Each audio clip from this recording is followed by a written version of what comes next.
Just a quick disclaimer before this video starts. I want to say that these are all my own personal theories and that I am in no way trying to infringe upon the creative freedom of the writers at Lucasfilm or Disney. So, with that being said, let's get into the video. Since Disney has taken over the Star Wars brand, Star Wars fans worldwide have had some grievances. Granted, Disney has done right by us at several points, giving us some absolute gems, such as The Mandalorian and Rogue One. In other areas, they've truly done us dirty.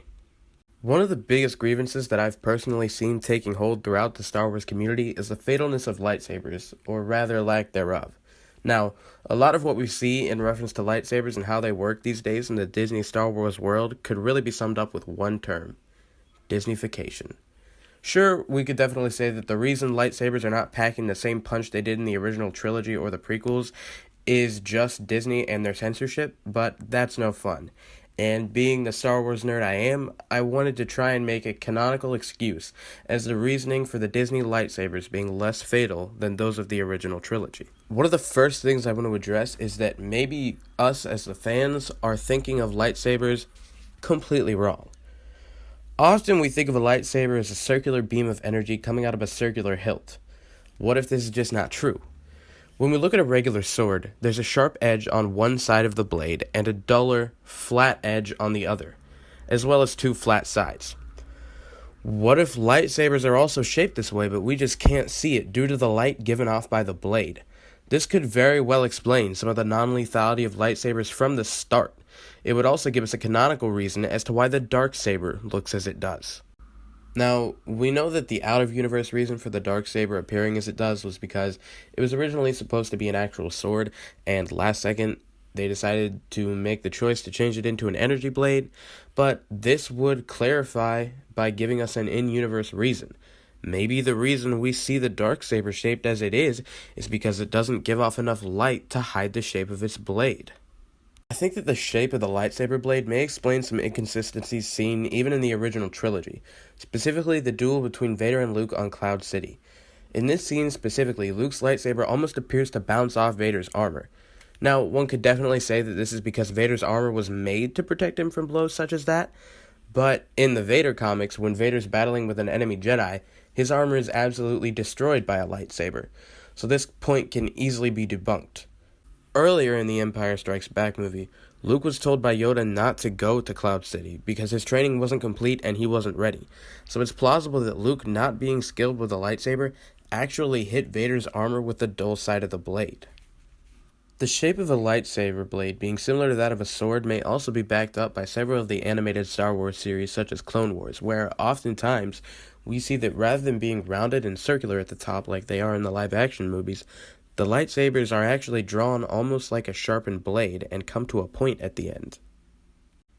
I want to talk about a really important factor that I don't think is taken into account a lot of times in most lightsaber duels: the intent of each dueling party. I saw the first grievances with lightsabers in reference to Disney start up after the release of Episode 7, The Force Awakens, specifically the scene where Kylo Ren slices Finn in the back and Finn walks away relatively fine. A lot of people had problems with this scene, saying it was untrue to how lightsabers have been in the past, and Finn should have died from that. However, what if he shouldn't have because he wasn't meant to? Maybe we're not thinking outside the box enough. Now, throughout the stories of Episode 8 and 9, we see that Kylo Ren actually has a severe internal battle going on inside of him. He's constantly being pulled to the light side of the Force. Is it possible that Finn didn't die because Kylo never intended for him to, and for this reason only graced him with the lightsaber? Surely with all the training Kylo had been through, if he wanted to kill Finn, he would have. So maybe it's more plausible that because he was being pulled to the light side of the Force, he didn't want to and was actually conflicted about killing. Now, of course, this doesn't mean that light side Force users don't kill.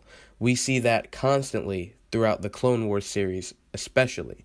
But thinking once again about the intent of dueling parties, this was during a time of war, and the Jedi may not have thought twice about this and used their lightsabers for more aggressive, offensive purposes as they were generals on the battlefield. Also keep in mind, certain characters trailed to the dark side of the Force throughout the Clone Wars due to their actions. The time of war truly corrupted them. Not even just solely speaking of Anakin himself here, but other Jedi like Ki-Adi-Mundi and even Mace Windu. One of the most recent grievances I've seen in terms of lightsabers and their portrayal by Disney comes from the Kenobi series, where Obi-Wan uses his lightsaber almost as if it's a bat to beat down a stormtrooper in his path. But I'd relate this to the scene from Return of the Jedi, where Luke appears to do the same thing to Vader. Yet once again, I think this truly comes down to the intent of the user and or training.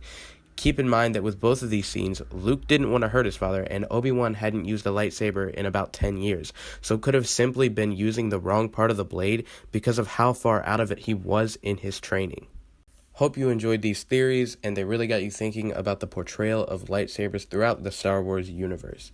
Remember, all my links are down below, and I will catch you guys in the next video. See ya.